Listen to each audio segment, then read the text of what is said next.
I've got both my neck blanks roughed out on the bandsaw. You can just about see the line I was cutting to. I haven't cut super close, but it's plenty close enough for the router.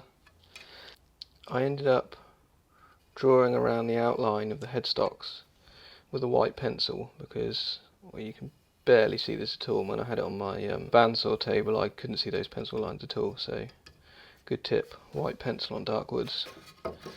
And you can see where the ears are. On this side you can barely see any joint at all. See it a tiny bit here, but that'll be pretty well hidden by tinted lacquer. And then you can see how the grain matches up. So that's the whole idea of putting them at an angle. And then you can see where the flap for the nut's going to sit, and that's just going to butt up with the fretboard nicely. So I'm going to leave these for a day or two, just now that I've removed some more material. I don't want to route the final shape and find that it's moved at all. I doubt it will, but it's better to be safe than sorry. So then, yeah, leave it a day or two, and then I'll route this shape here, and then I'm going to put my fretboards through the thicknesser.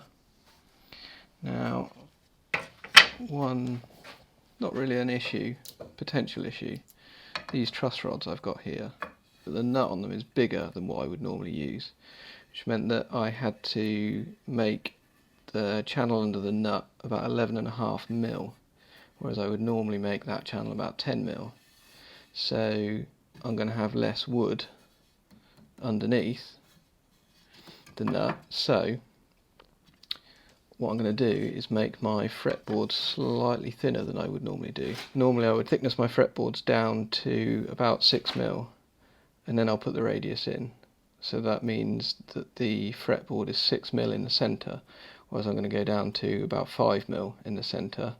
And what that means is I can have my neck my normal size, and that extra mil will be on this side as opposed to on this side.